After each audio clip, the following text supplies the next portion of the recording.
All right, good afternoon, everybody. Thanks for indulging a little bit of a Santa Fe start this afternoon, but we're going to go ahead and get rolling with our program for today. My name is Chris Nail. I'm the head of education for the New Mexico Museum of Art, and I'd like to welcome you all here for Masterclass Insights, Emerging Photographers in New Mexico.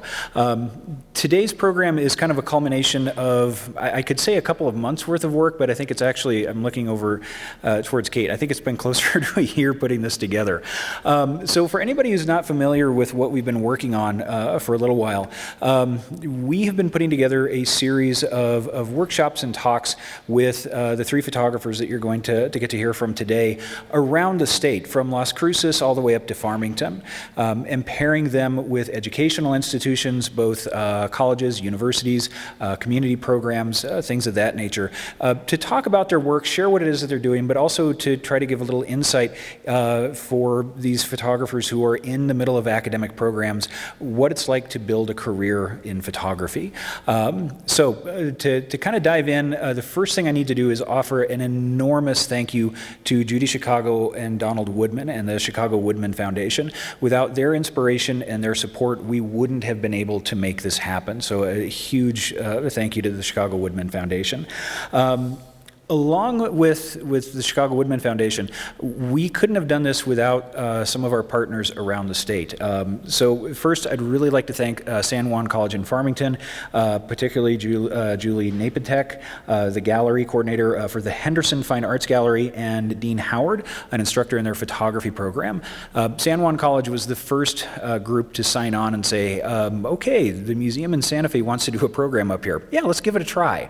And they really kind of helped give us the momentum we needed to start approaching other groups. Big thank you to New Mexico State University in Las Cruces, and in particular Professor Bree Lamb and their photography program, who jumped at this opportunity to have Apolo go down and talk with one of her classes for 3 hours, and to host Kate and I when we went down there as well. So huge effort on her part. We also went out to Gallup, so I have a couple of thank yous going that way. First, Rose Eason, the executive director for Gallup Arts. Initially, Gallup Arts was the first partner in that part of the state that said, yeah, we'd love to work with you. And Gallup Arts is a great program. They actually had a program running called Masterclass, so it kind of worked well. We kind of just sort of dovetailed into something that they were already working on. Additionally, I'd like to thank Dana Aldis with the University of New Mexico Gallup, who came on a little bit later, but really opened up the UNM Gallup campus to us, helped get the word out to their students, and has been a phenomenal partner in all of this. And in speaking of phenomenal partners, I would be very remiss if I didn't mention Catherine Ware, our curator of photography, without whom this would not have all come together. So Kate is going to be introducing our speakers for this afternoon. And I think with the photography community, I think everybody knows, is aware of who Kate is and how passionate she is about not only the history of photography in our state, but the photographers who are continuing to write that history with their work and what they do. So with that. Okay, so our three photographers are Shayla Blatchford, Apolo Gomez, and Rapheal Begay. So Shayla, I believe you drew the bravery straw and said you would be willing to go first and start us off. All right, so my name is Shayla Blatchford, and I'm based here in Santa Fe, New Mexico. I didn't grow up here. I grew up actually in Long Beach, California, and I have a bit of a short, roundabout story of how I got here. It actually all comes back to the Indian Relocation Act, and my mother was born on the Navajo reservation, and her adoptive parents, one of them, her father was Navajo, and he was working for the Bureau of Indian Affairs, and at the time they were getting job offers to, choose a better life and move into the city, and he had the choice of Denver or Los Angeles. So they chose LA, and that's where I ended up growing up, and my mother, at a young age, was informed that she was adopted and had done her genealogy, reconnected with her sister. So throughout my youth, I had these opportunities to go out to the Navajo reservation and visit my family, which started at 8 years old. So at that time, I was just starting to kind of reconnect and understand what it meant to be with people that I actually kind of identified with, like on the exterior, like people that looked like my mom. because living in Southern California, there weren't really Native American communities at all. They're there, but everyone's all kind of like melted in together. So what got me interested in moving out here was, by the time I was 26, I was living in LA, doing concert photography. I'd kind of fallen out of touch with my family on the res, just because I had gotten older and was working and trying to survive. But I started asking myself these questions, like, do I really want to just do concert photography in LA? Is that the rest of my life? And I had these bigger questions coming up for myself, like, what is the most important thing? And I kept coming back to family, and while not really knowing my blood family all that well, I kind of felt this draw to, maybe apply to an art school and finally get into documentary and photojournalism and kind of follow that path. Because that was still my interest in concert photography, even though it doesn't seem like it. I had this more of like a cultural anthropology approach to all the photography that I did growing up. So in 2011, I applied for school at the Santa Fe University of Art and Design, and now, by moving there, I would be just a few hours away from my family, and my vision was, over time, I might be able to incorporate them into some of my photo projects, and I can use my camera as my way to kind of get closer. I think that's how I work as an individual, and growing up as an only child, I had this camera that was a tool that allowed me to get closer to people and be more vulnerable. So I used that. But throughout my time at the Santa Fe University of Art and Design, I studied photojournalism, documentary studies, but I also took a studio lighting class at the end, which really helped me kind of understand, how am I actually going to survive after school? How can I bring photography into my life as a tool and work with other people and survive? So I kept that in mind, but also was still thinking about my family. And while I was in school, I would have these late nights where I would get on the computer, try and retrace my steps of how do I get to my aunt's house? I haven't been there in several years. So there was this one evening I was on the computer on Google Earth, and I was retracing all of the highways from memory, and I found my aunt's house, but I also found this coal mine just right in her backyard. And that was this kind of gut punch feeling of feeling betrayed somehow for some reason, and just felt like this whole idea of where my family lived and how they lived was kind of shattered. And it catapulted me into all of this late night research of coal mining, and then I learned about uranium mining. And this seems a little off topic, but it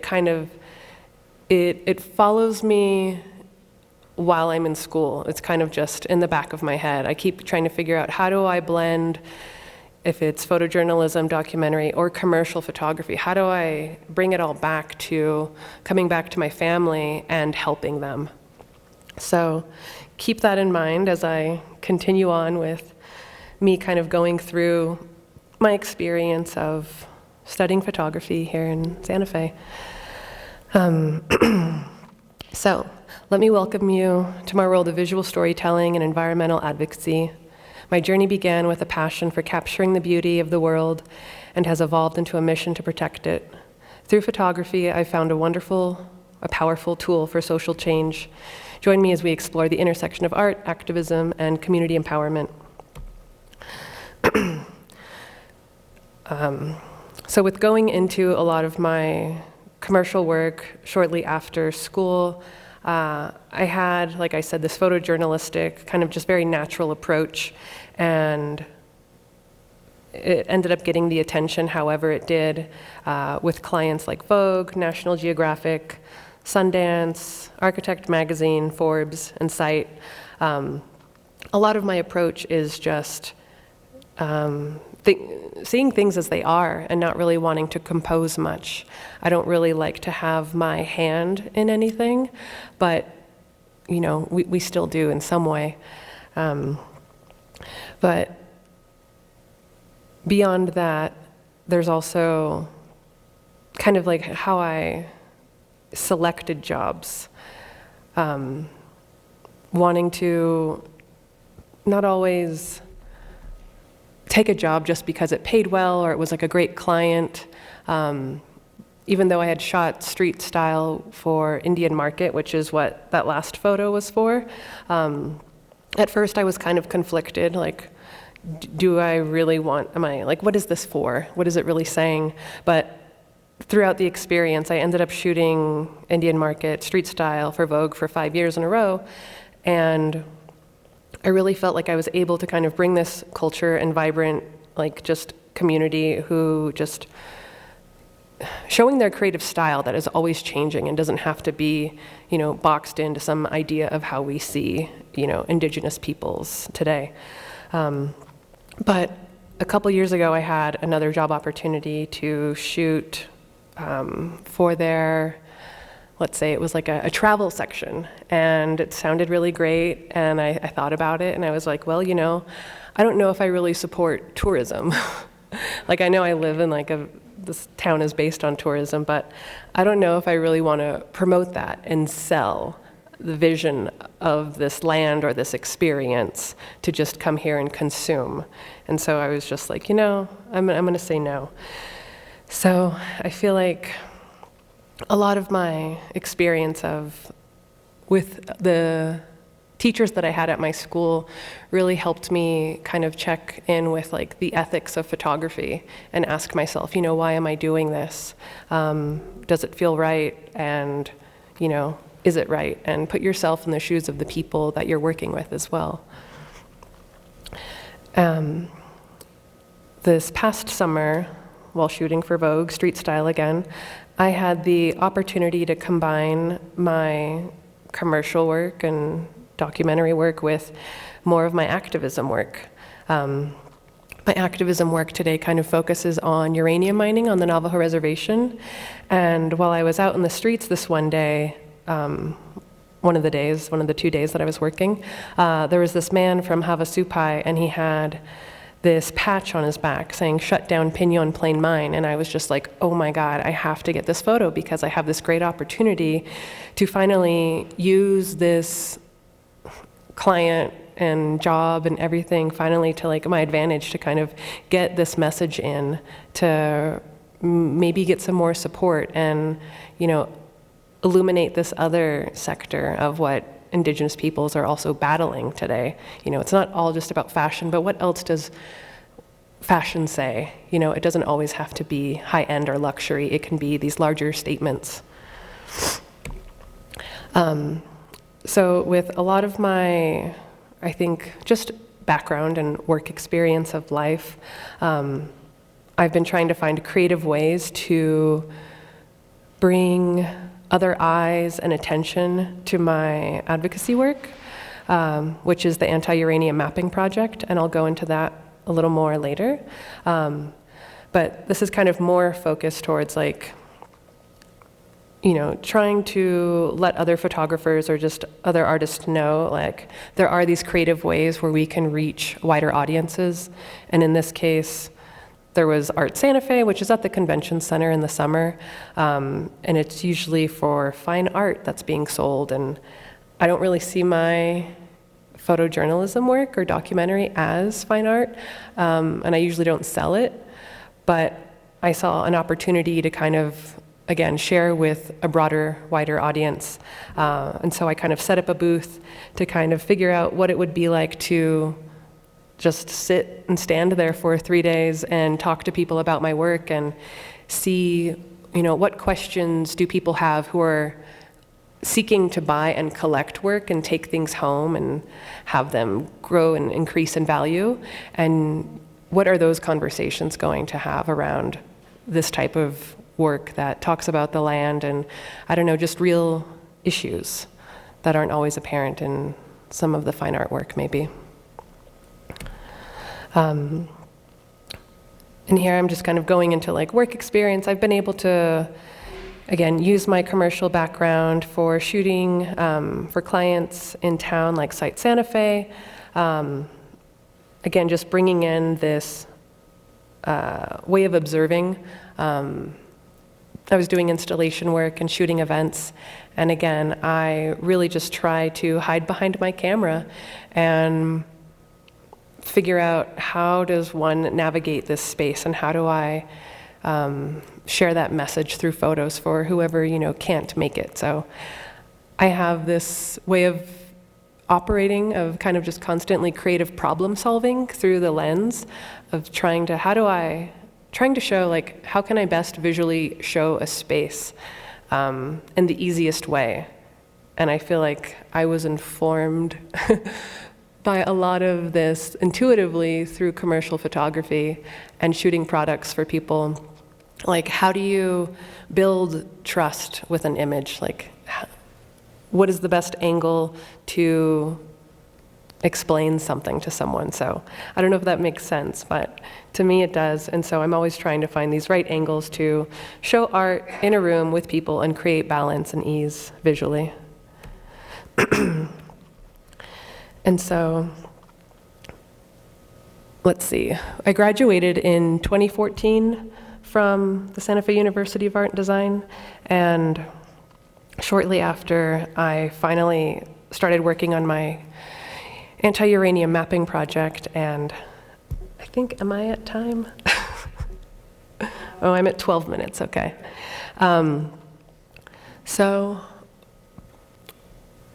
going back to my story of trying to help my family on the Navajo Reservation, while I've been in school this whole time and also working all of these freelance jobs, I'm feeling just very torn because a lot of my jobs are commercial and I'm just working to like make money, and I'm feeling very stuck knowing that I could be using my photography for good or in this better outlet.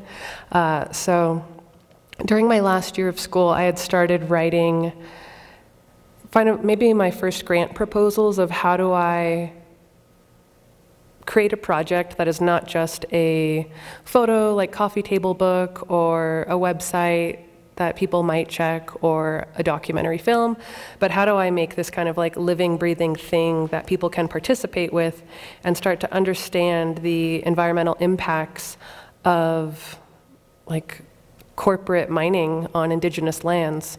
So again, for the past 10 years or 13 years, I've been stewing over creating this website. And yeah, it's based on initially right now, it's focusing on one of the first narratives of Church Rock, which is just 20 miles northeast of Gallup, New Mexico. In 1979, on July 16th, there was the Church Rock uranium mill spill that leaked 94 million gallons of toxic waste into the Rio Puerco River. And remediation and health studies have not fully been performed, or people haven't been compensated. And so I'm trying to create this interactive audiovisual storytelling website that educates people and also offers counter mapping so the people of these impacted communities can also share their stories as I'm sharing narratives as well that I'm composing. And a lot of what I learned in school is always kind of coming up for me every day while I'm shooting, and a lot of it is the ethics of photography. Again, just asking myself, like, who am I to be coming in to this community, even though, like, I am Dene and Navajo, and my family lives, maybe 30 miles west of here. This small community, though, is directly impacted, and I am not. So I've had a lot of trouble or just problems, just having conversations with myself and community members with, what am I doing and why am I here? And for me, it changes every day, but I always come back to reminding myself that I think there really isn't a better person for this job because of all of my work experience, and I'm able to see this kind of broader bird's eye view of the problem and connect the dots. And again, with all the creative problem solving, all of the understanding of photojournalism, documentary, and commercial photography, and, you know, to not ever go too far in any one way, especially with the commercial aspect of things, but trying to give them a voice and stay as close to them as I can and kind of work with them to kind of share the story. But yeah, it's a struggle. But sensitivities and storytelling, again, it's acknowledge histories of extractive practices, building trust, informed consent, respecting cultural protocols, co-creation, and of course, avoiding exploitation. Through my creative problem solving the past 10 years, I've started kind of coming up with the idea of how do we most effectively get through to an audience who would not otherwise ever hear of this project. And I believe it's through what I now have discovered. It's called impact storytelling. I just learned about this, but it's what I've kind of taught myself intuitively. But it's combining advocacy, activism work with the arts and new media or communications. And I feel like those three are kind of the trifecta in getting any real issue out to a larger audience and creating something that is alive and dynamic. And of course, being aware that we all think and work differently, and it takes a village to get these messages out there. The impact storytelling also kind of focuses on, rarely does one project combine the story first or impact first, which is, an artist or journalist wants to focus on the story. They want to tell the best story possible. And then impact, people who are more impact-driven, like campaigners or activists, they want to tell the whole story. And kind of, again, with that bird's eye view, kind of just connecting the dots for you. So I feel really grateful that I can go in and out of these two perspectives to constantly just kind of feel like I have my finger on the pulse of what's actually happening and what's important. So a lot of this is just very detailed because it's a very detailed project, and I'm not going to get too deep into it, but I'll just kind of touch on the visuals. The visual here is a counter mapping website that allows people with queer experiences to drop a pin and share their story just to amplify the story of queering the map. And it's just a great example of, you can just, I don't know if you can see it on the second map down, but if you scroll over one of the pins, you can just read what someone has written about their experience. And it's something I would like to incorporate into my website when I was talking about people from impacted uranium communities, can just load a photo or a story just to create more data and kind of build these just more evidence of testimony that this is really happening, because a lot of these stories are censored and they don't really have a platform to share what's actually happening. And just a few months ago, I was out at the Grand Canyon with the Havasupai, who were protesting the Pinon Plain mine. And this is where I'm also kind of not just working with the Navajo people, I'm working with the Havasupai, and next I'm hoping to work with the Ute tribe of southern Utah, because the uranium mine at Havasupai was caught illegally transporting uranium through the Navajo Nation up to Utah, where the Ute tribe is just 4 miles south of this processing mill. So again, I'm getting into all these details of my project, but I'm trying to just keep it going. So again, I'm trying to share these stories through new media, which would be social media, TikTok, other platforms that reach younger communities and have just more creative output where you can layer images with data and other images to kind of just cram as much material in there as you can sometimes. Let's see. More about impact storytelling. Right now I'm focusing on community outreach and working with, I think the Redwater Pond tribe next month to create a workshop where in person you can come and kind of write on your own personal map of your place of where you live, and these maps will be scanned into the website. So I'm not leaving out people with the digital counter map. It's like an in-person, in real time counter mapping experience where, again, people can just write a short little testimony or bring a photo. We could scan them in and hopefully do short interviews as well. And so, in short, at the end, impact storytelling can make a difference by not just raising awareness, but by reshaping societal narratives, building empathy, and mobilizing action that leads to tangible cultural and political shifts. So, that's it. Thank you.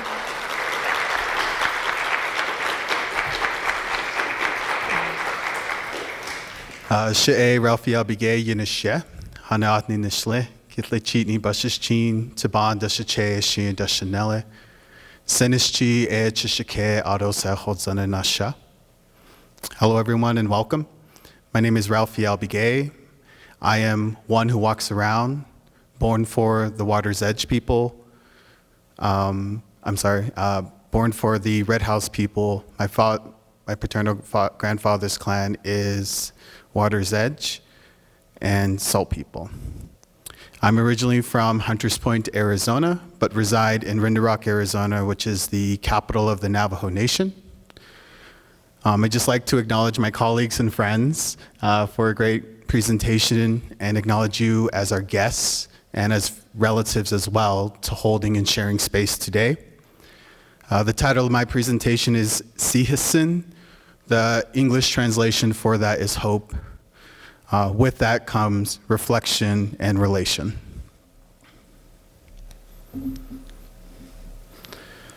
So my particular project and practice, as well as my being, is divided into 4 major concepts within my work. The first being Kea, or land. The Navajo Nation as a land base spans over 27,000 square miles in 3 states of New Mexico, Arizona, and Utah. It is not only limited by land as a concept. Navajo Nation in and of itself is a government, a people, culture, history, language, ever-changing and ever-living. Throughout my work, my goal is to expand upon and explore how we view and relate to land, as opposed to owning it. I'm interested through the photographic lens and through my creative practice, based in collaboration and research, to understand what this connection can offer, not only to me as an artist and those who may view my work, but to me as an individual, as an employee, as a citizen, as the Nebela Ashla'i, 5-fingered being. I view land as the ultimate art form, the ultimate creative expression, and all other mediums are mere translations and fascinations with what we cannot replicate. Land in itself offers a non-judgmental and safe space. It is free in that way. It is a reflection of the surroundings that you have to a particular site, S-I-T-E, S-I-G-H-T. However, the image not being able to replicate what we can see or experience, I believe that we can create images or a moment that can become something bigger than our mere interaction or where we're standing. Throughout these few select images, you'll notice very quickly that there are no individuals. This is an opportunity to invite the viewer to occupy the space of myself as the photographer, yourself as a relative to the surroundings and what Diné Bikéyah has to offer. It is my intent to speak to these connections and relationships so that I can reflect upon my own with my surroundings in hopes to inform and inspire you all today. In reference to my journey as a photographer, I started with a point-and-shoot disposable camera from Walmart that my mother got for me for a school field trip. I went through this 3-pack within a week. in anticipation and excitement of what the shutter could offer, not being able to see what my eye was able to record and what my memory was able to hold. Thereafter, moving into middle school for the black and white analog school newspaper course that I was taking, I had an opportunity to create an image that offered something to my community at a parent-teacher conference in the school gymnasium. Living in Rinderock, I thought back to my homestead, my childhood home, where I was raised by sheep, alongside sheep, fields of sage, red hills, blue skies, and open range. It was here that I found value and grounding that I wanted to share with others. And so I took my 35 millimeter Pentax camera to the base of this geological feature here, a stream running down from the canyon off the hills and into my backyard, created in 2016. While at UNM pursuing my BFA, I was encouraged and had an opportunity to document what was of value to me. In this case, it was my home, where I'm from, and who I am. In that light, I returned back to Seneschi, Hunters Point, Arizona, to my backyard, and took an opportunity to reflect and embody this memory that I had when I was a young teenager, and how I could incorporate that sense of awe and magic into the work moving forward. Land in and of itself can hold memory, story, laughter. It can hold family. It can hold those who have passed. But it could also represent hope, change, resilience, as well as suffering. Pictured here is Spider Rock in Sayet, Canyon de Chelly National Monument in Chinle, Arizona. This image was created in 2021 when some colleagues and I had an opportunity to venture across the Navajo Nation and create images and reimagine what land through a screen or by way of an exhibition could look like and what that could become. Spider Rock, and with respect to winter storytelling traditions, is the home dwelling of Spider Woman, who taught the Diné how to weave, along with Spider Man, who gave us the tools and techniques to weave. This story is represented by a mere geological feature within the canyon floor. But it also is a space where that we pay homage, a place that we go to pay respect to. In addition to reimagining these public lands or public spaces, a question we had was, how can we extend that? How are we thinking about accessibility by way of technology, similar to the camera as a tool? How can it aid in the stories and as well as the preservation of what exists outside the frame? Using a 360 camera with 6 lenses, we created immersive images as well as a few videos of our visits to these public spaces: Rinderock, Canyon de Chelly, Monument Valley, and Shiprock. The content from this venture was exhibited in New York at Shaped by the Loom, a Diné textile exhibition, which was then incorporated into an exhibition I co-curated at MIAC, Horizons, weaving between the lines with Diné textiles. Conversations came up not only of ethics in photography, but accessibility and knowledge sharing. Traditionally within my culture, I understand that knowledge is shared by way of respect, time, space, and being present. As opposed to Googling it or going to the library, it is something that is shared. It is an exchange. It is an embodiment. Thinking about land in these ways, I often remind myself of my own journey as a photographer and how the images reflect that journey. Pictured here is a detail of the Rinderock Monument, again in Rinderock, Arizona, Seachosane. It is told that this is the place that our people would come to offer a blessing with water towards the opening in the rock. It was here with that memory that I ventured back in 2018 after obtaining my BFA and asking myself, what do I want to do? What do I want to create? And how do I want to create it? This image represents the early dawn when we set our intent to start our day and offer prayers of the things that we hope to accomplish or receive as an individual. It was here that I offered prayer and asked for direction, guidance, and inspiration in hopes of being able to use the image as a facilitator for storytelling, for remembering, for relating. Hoan, or home, has always been a place between red dirt and blue skies. It is the embodiment of the relationship between the Mahasan, Mother Earth, and Yodahil, Father Sky.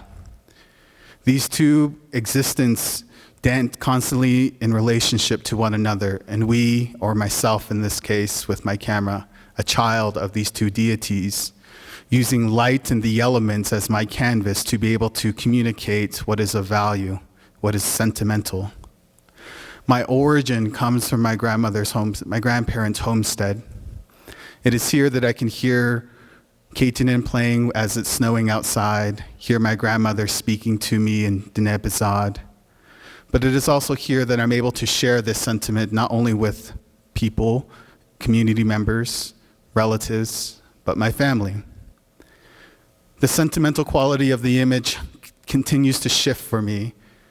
It was only until I've lost, or those pictured within the images are no longer with us, that the image tends to transform and become something else. An omen, a memory, a laugh. Here is navel. This is in reference to the remnants of my umbilical cord being buried in the sheep corral that my grandfather had built for my family. It is my foundation, and it is my safe space within the world. And whenever I get lost, it is the place I return to. I am named after my grandfather, Rapheal Begay, and I look at the image as an opportunity for stewardship, to carry on the memories, stories, and teachings of those who have came before me. A 7-generation principle, 3 generations before, 3 generations after, in our generation currently. The notion of home comes with many complications as well as its own beautiful moments. Through my work, I've been able to activate my own sensibility and understanding as an individual and try and create space for others in hopes that they may be able to reflect and relate in new ways, whether it be using a parade float as a mobile exhibition to remind people, my people, to remind us that we can exist within technology by way of even an emoji. This particular image has an emoji float that we built in collaboration with our team to represent customer service on the Navajo Nation. You notice a traditional wide brim hat with silver conchos, a syed, a hair bun, and a smile. Similar to a window, the photograph can act as a mirror. As does art, you see yourself. And through this understanding and perspective, you can relate, or kinship. I look at kinship not necessarily bound by our human relations, but those as well as our non-human relatives. Laws, land, air, water, and sky. Res dogs, the corn that we plant, the water that rushes past us. They have stories, emotions, and energy that we must acknowledge so that we may be acknowledged by them. Sheep has played a fundamental role in my upbringing and how that we choose to relate to others and care for others in a way that we may not understand. But it is something that is universal. Res Dog, created in 2017, is a reminder to me of this emotional intelligence and empathetic nature we have to one another. Similar to an unsheltered relative or those on the street, we tend to avert our gaze from that of which we don't want to acknowledge, take ownership of what we are seeing or how we are relating or understanding the other. To the right, censor my census. This image is created outside of the Navajo Office of Vital Records and Identification, where one would go to apply for tribal enrollment. We say or kinship does not discriminate. But I often wonder, especially of our Natle relatives, ever-changing, or our transgendered relatives, how they being identified by the other as opposed to themselves. My work has an interest in visual sovereignty in the ways that we have the capacity to tell our own stories, our own teachings, our own way of life. The photographic image is created by way of relationship, not necessarily just by what's within the frame or what you're peering through the lens, but how you got there. Commemorate and celebrate is an ongoing theme in the title of this particular piece. When I go to my relatives or friends, I'm able to share and acknowledge who I am. And by way of that, they're able to share and acknowledge who they are with me. And whether that's their homestead or just what's outside their house. The image, as well as these stories together and the concepts, as well as us all here, is the art of gathering, bringing together all these conceptual elements together and fixing it to the image. But similar to language, art, and life, it is ever-changing. Ina, it is never-ending. The photographic image has reminded me and really revitalized this beauty within my life that I thought was only reserved for memory. After we lost my grandparents' flock of sheep after their passing, I felt lost myself. Venturing into upper wheat fields in Arizona, I came across a flock of sheep shimmering and shining as they're passing upon. And I thought of my grandmother. I thought of my grandfather and what they may have saw when they were younger and how they grew up, and being reminded that life continues forward. In 2020, during the COVID-19 pandemic, in May and summer, the Navajo Nation had the highest transaction rates of the virus. We saw a numerous amount of news agencies and photographers coming to the res to tell our story. It was sort of this comical anthropological reversal of whether or not we'll survive. And I thought it was important for me at this point not necessarily to compete or sort of contribute to what was happening at the time with the lens and the camera, but take an observant role and try and understand how this was being received, and hoping that others might find a similar awareness and desire to tell their own story. These concepts of land, home, kinship, and life, Keya, Hoan, Ke, Ina, are fundamental to who I am as an individual, as a five-fingered being, but also to my people, whether it's in New Mexico, Arizona, or Utah, or in Santa Fe. From this notion and these topics, I thought to culminate them together into a project that I've dreamed of. It's called All Res, the first traveling site-specific photography exhibition across the Navajo Nation. With respect to and inspiration from Diné epistemology and traditional ecological knowledge, I collaborated with UNM Maxwell Museum of Anthropology and Axel Contemporary to bring a collection of my photographs home, reunite them with my people and the places that they were initially created. As good things start, we started in the east and moved in a clockwise fashion in the reference to the trajectory and direction of the sun. A similar way how one would enter a hogan, a traditional or ceremonial home for the Diné. It was important to me that these concepts in my journey reflect all of Navajo, but for 27,000 square miles, how is that logical or let alone possible? Referencing our internal knowledge and humor and way of understanding, I decided that it would be best to visit all 5 regional agencies throughout the reservation: Eastern, Fort Defiant, Central, Western, and Northern. We started in Crown Point, New Mexico, thereafter moving to Rinderock, Chinle, Monument Valley, and Shiprock. It was this beautiful homecoming in so many ways, and it occurred just this past June, over the month.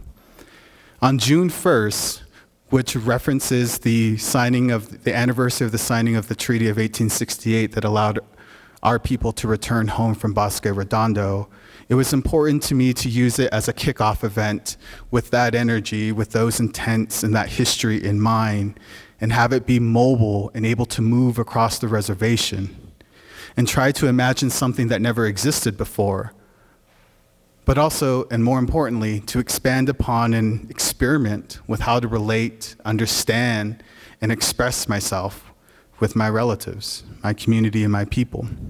Pictured here is the kickoff event at UNM Maxwell, and thereafter in Crown Point, New Mexico at Navajo Tech University.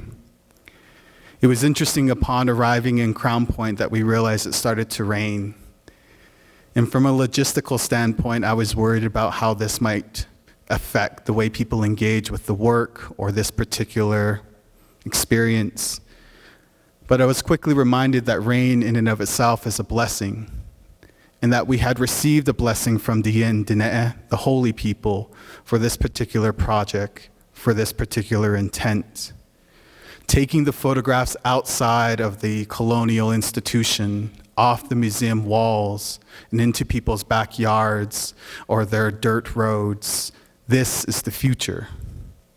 It is no longer limited to what is confined within the screen. It is this somatic relationship that we have with an object, with one another, with the image as relative. It was important to me that the exhibition did not have labels throughout its entire layout. Similar today, I had an opportunity to engage each visitor and speak to the work, the stories, the teachings, and the memories, as well as the emotions. I had friends that I thought I knew confide in me, cry with me, talk about the complications of life on the reservations as well as the beauty. I had relatives remember their childhood of when they were younger and things were much simpler, or before mining had affected their community. This was not what I was intending or had anticipated. I myself thought I would be the one taking the risk by sharing. It was through this process that I realized that my people, my community, were taking a chance alongside with me, willing to believe and engage with something that they may not have understood, but in a way similar to a mirror, they could see themselves and reflect upon what they were seeing and how they were feeling. It was both powerful and taxing, and it is, although brief of a presentation, it was important to me to share today in terms of the image and how it's transformed me and my relationship to my surroundings and with you all today. Ahiya, thank you.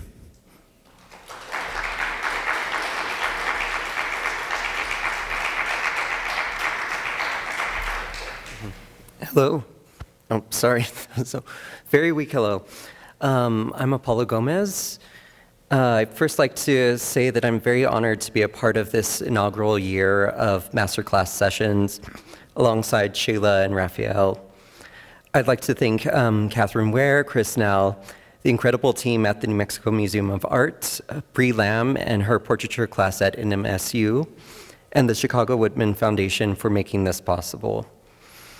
In this presentation, I'll explore my evolution as an artist, the mediums I've chosen, and the challenges of my work, and how I approach complex themes of identity, culture, and vulnerability. I'd like to start out with a little background. I was born in Austin, Texas, raised in Southern California, and I grew up in Dexter, New Mexico. Dexter is a small rural dairy community south of Roswell that sits in the heart of the Pecos Valley. It's surrounded by a mix of flat plains, rolling hills with hot summers, cold winters, and culturally conservative and machismo. Growing up here, I was very much made aware of my own queerness. This was a very isolating place to be for me, and escapism in art became a big part of how I endured. After I graduated, I moved to Albuquerque to attend UNM. Up to this point, I had never thought of being an artist as a career path. I ended up studying business. While in my third year, I was constantly sick and had to drop out due to health issues. It took some time for the doctors to diagnose me. I had developed Burkitt's lymphoma, an aggressive and sporadic form of non-Hodgkin's lymphatic cancer that was attacking my immune system. I was quickly admitted to the hospital and began chemotherapy, radiation, and intrathecal chemotherapy. I would spend weeks at a time admitted to the hospital for treatments. Unfortunately, I didn't document much of my life at this time. I don't really process trauma well. But in between treatments, I would dress up and make self-portraits of a strong, healthy person that I'd hoped to become. After I was in remission, I decided to go back to school and pursue a degree in fine art. I decided to study photography because for me it offered a unique duality, can document reality while also construct new realities. While at UNM, I was encouraged by my professor, Adrian Salinger, to start to document the people closest to me, people that are important. I would take my camera over to friends' homes and document them in their spaces. I started to develop a photographic language of what I wanted to convey through portraiture. Very much in the vein of Adrian's photography series, Teenager in Their Bedrooms, I started to delve into the lives and experiences of other men in college. It became not just about capturing a visual likeness of my subjects, it was also about their sanctuaries, their bedrooms. A glimpse into spaces that often serve as the most personal and private reflections of who they are. At this stage in their lives, each bedroom was a mosaic of visuals that speaks to a spectrum of experiences. Each space revealed both their constructed personas and their raw vulnerabilities, unraveling the intricate layers of masculinity. From internal battles with identity, substance abuse, to aspirations that drive personal growth. These are the crucibles where masculinity is forged, a place where societal expectations weigh heavily alongside tender fragility of youth. Every bedroom captured in the series is a universe in itself, a universe where boy culture, with all its uncertainties and learning moments, merges with adulthood, with men trying to define their masculinity.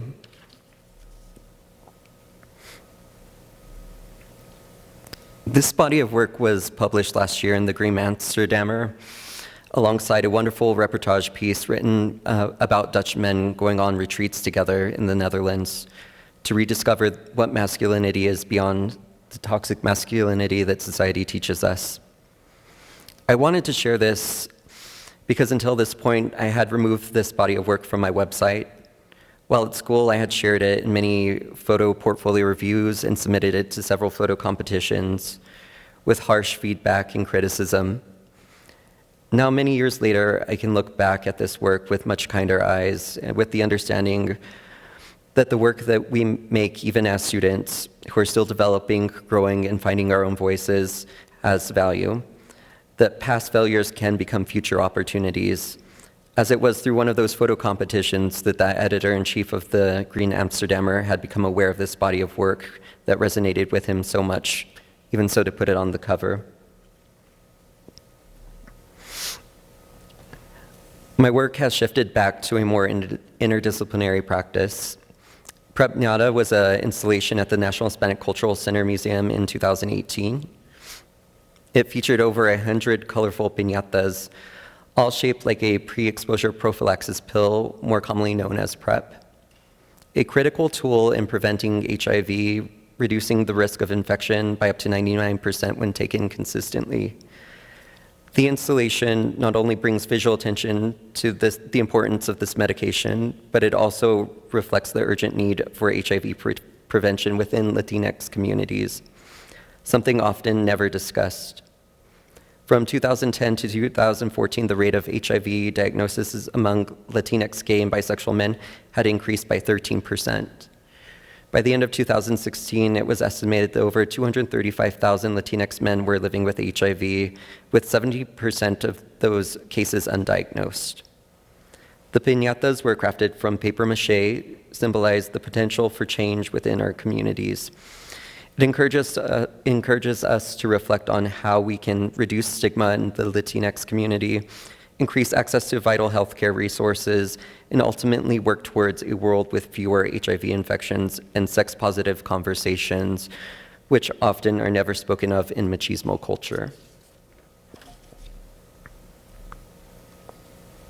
The next mixed media installation I created was in 2019, Phantoms of History, Queer Erasure. A big part of my practice is in research and looking back at forgotten histories.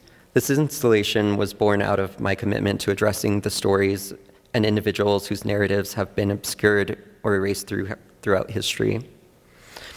At the heart of Phantoms is a deliberate act of erasure. I began by enlarging photographs of notable queer activists. Then, through the process of removing their bodies and surroundings, I aimed to create a stark visual void. This act of erasure is both literal and metaphorical, symbolizing the systematic suppression of these individuals' contributions, experiences, and struggles. The empty spaces that remain serve as a visual confrontation, inviting viewers to feel the weight of loss and to consider the consequences of such omissions in the histories that we are taught. As visitors enter the installation, they step into a solitary confinement cell. The disembodied voice of Sylvia Rivera, delivering her powerful 1979 Christopher Day Liberation Day speech, resonates within the cell. Sylvia was a fearless transgender and queer rights activist and passionately spoke to the crowd, imploring them not to forget those who had been sidelined. Her words underscored the importance of intersectionality and highlighted the need to confront internal issues of racism, sexism, and discrimination within the gay rights movement itself. By including her voice in this installation, I wanted to amplify her message and emphasize the urgency of remembering those who have been silenced. The walls of the cell were filled with prints of queer activist signs floating in a white void, reinforcing the concept of presence and absence.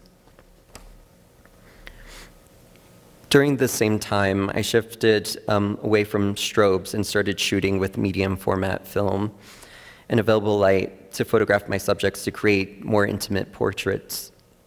You Make Me Want to Be a Man is an exploration of masculinity and sexuality embodied by men in my life. By using a more intimate approach, I'd hope to reclaim the power of softer masculinity. Each portrait in the series delves into themes of queerness, desire, and connection, offering an intimate portrayal of vulnerability. They unfold through environmental portraiture, emphasizing the private and personal in relation to the body and identity. The portraits act as a mirror, reflecting the tender masculinity that resonates within myself and offers a glimpse into relationships that I have with men that yearn for both visibility and understanding. There's both beauty and strength in my subjects, allowing masculinity and desire to be expressed while challenging traditional norms and highlighting the strength found in vulnerability.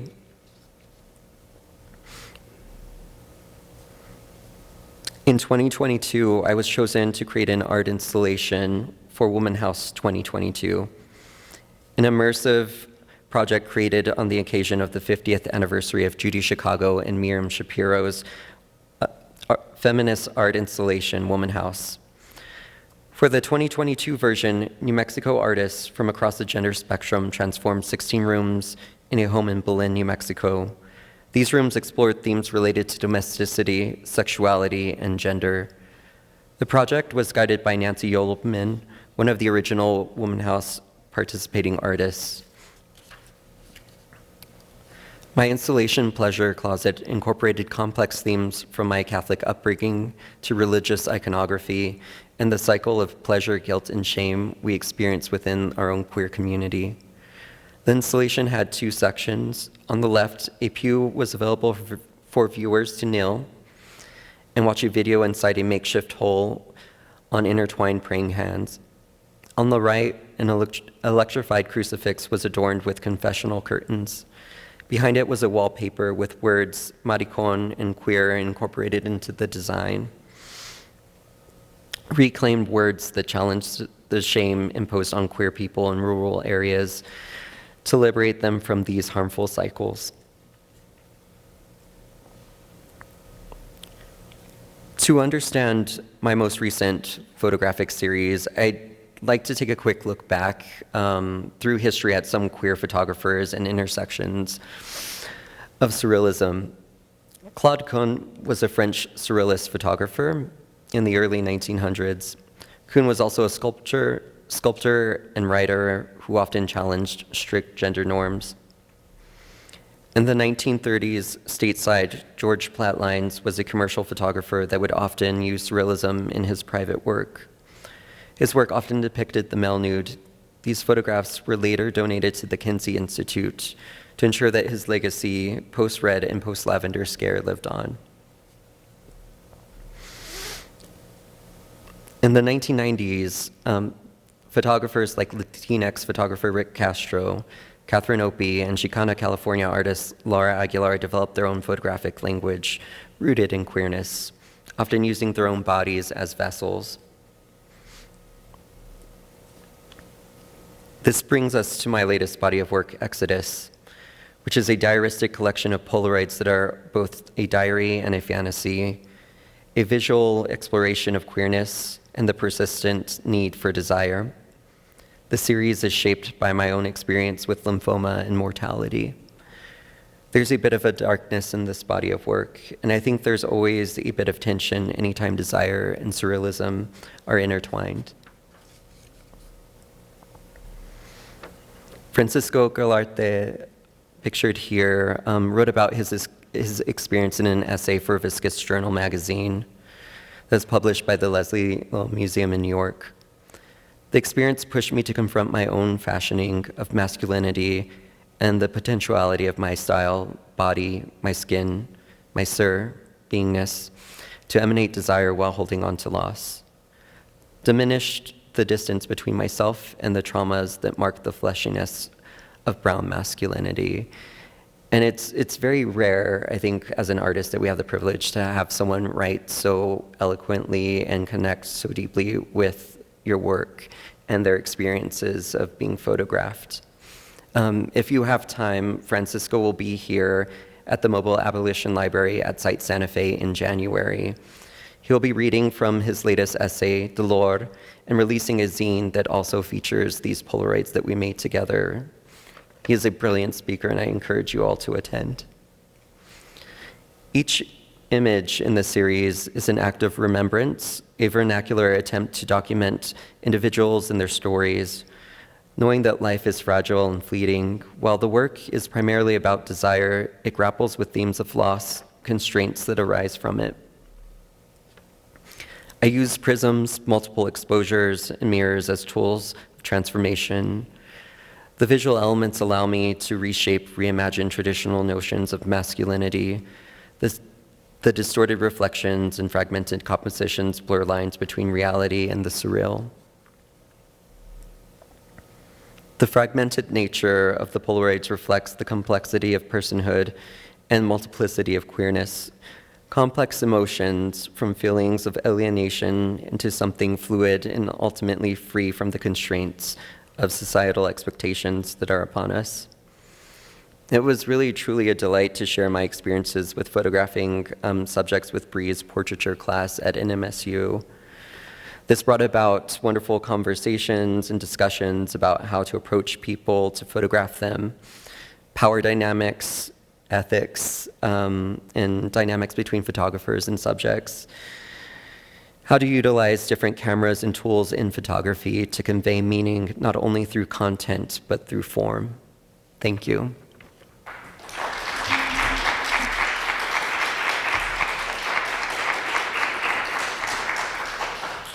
You all might have some interesting things to say to each other, and we're interested in hearing what you all in the audience have to say. But just first off, thank you all so much for your participation in this and for sharing your work and your insights with the students and audiences across the state and with us here. So one of the things I wanted to ask you about, you all chose to make photographs, but also to study photography. What was it like for you, after these years of practice and developing your bodies of work, to be behind the lectern, lecturing to others. You know, I chose this, Chris and I chose this title, Masterclass, for the series to give it that gravitas. But all of you work in a much looser way. You don't put yourselves out there as the expert per se, but that's an authority you kind of have to take when you're giving a talk. So anything to say about your experience talking with the students and their responses to you all? Whoever wants to, grab a mic. I guess I will start. I mean, I'm not used to kind of lecturing about my own work in that capacity. I do work for an artist. I work for Judy Chicago and Donald Woodman. So I am definitely know a lot about their work and used to talking about it. And in some ways conveying what projects we're working on or what we're doing. So it was nice to kind of go back and focus on, look back at my career and what I'm doing as well, and kind of how my education at UNM kind of has informed me in who I am today as an artist and where I am at. And what did they say to you? Did you feel like you got some interesting responses from them, or were they asking about curious things, or? The students, yeah, they were really engaged. I was actually kind of surprised. It was a big class. It was well over, I think, 25 students, and they had really wonderful questions, mostly not some technical questions about like what lens do you use, how do you engage subjects, especially with my work, it's so intimate. There's a lot of power dynamics involved. And as an artist, it's sometimes, I think as someone starting out, it's difficult to know how to approach someone that isn't a model, but is a subject of that work. And so I think it opened up a lot of wonderful conversations about that, and especially starting out in their field. Yeah, thanks. It was really interesting to just see how they responded. Other comments? Yeah, I would say that it's beautiful, powerful, and nerve-wracking to be behind the podium and being able to speak, especially when it comes to incorporating Diné cultural teachings and language, primarily towards with a Diné audience. I often wonder whether or not I'm speaking from the right place, or if I'm using the right words or dialect or pronunciation, which was some of the hesitation I had with All Res and trying to share basically my heart on my sleeve with my colleagues and my community members. But whenever I get the opportunity to speak, I think I try to do it off the cuff as much as possible and have the presentation just reflect my emotions and mindset at the time. I probably could have been a little bit more prepared, but I enjoy that, and being able to connect a little bit more and feel present as opposed to just offering something. And I think that's just the way that I was raised back at home, in terms of, well, you're not really going to write this down or engage too much. Sometimes you're just there to listen and to receive. And thinking about in the way that knowledge is shared, that is something I try to incorporate by way of activating the images through storytelling and conversation. Yeah, and one of the things that was really, really special when you spoke too was a lot of the students were Navajo or had that cultural connection. So I think it was extra resonant for them to get a chance to talk to somebody who was doing that work. Right. And, I know Apolo. We went to UNM at the same time. I didn't have a Diné photography instructor, and there were very fewer Diné photography students. And so during critique, that was something that always came up as a thing for me, in terms of hoping the receiving party or those who were viewing the work would understand, or it would resonate from that level, which is why, with that in mind, I focus on those 4 core elements within my work, because they're universal, they're intergenerational, and then each person has their own understanding of it, and I think that's similar to an image, a way to connect. Yeah, Shayla, what was it like for you? I didn't get to hear your talk in Grants. Gallup, you were in Gallup. Yeah, Yep. at UNM and Gallup. Yeah, I prefer to be behind the lens. And even with my project on my website, I don't really even reveal my identity. I like to not make this project, the uranium mapping project, about me. It's like I'm just trying to create this tool for the people. And so with this opportunity to speak in front of a classroom, it felt very complicated for myself. To again be presenting a project that feels like I'm trying to tell a community how something should operate and function, when what I'm doing is I'm actually just being extremely vulnerable and presenting a project that will always be a work in progress. And so, yeah, it was a little nerve-wracking.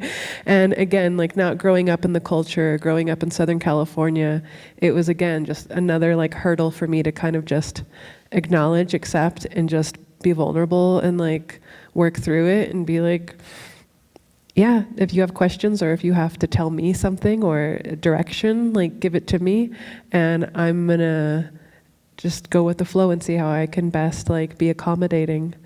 Yeah, it's pretty brave, really. I know all of you mentioned in the course of your talks today words of a culture, identity, and vulnerability. And I feel like that really is emblematic of the work of the three of you. And maybe that's part of what I responded to. But, you know, you're, as the author, you're in that position of being the author of the work. And I'd be interested in hearing you talk about some of the tensions between that and what you're trying to achieve, which is something a little more open in terms of people bringing their insights, memories, et cetera, to the pictures. Yeah, she's putting the mic down now. I know, that's a big one. Should I answer my own question? I mean, that is a big question, and I don't think there's like a right way to answer it. And that's something that we have to remember, even though we come from different cultural backgrounds and the people that we navigate, especially what I do through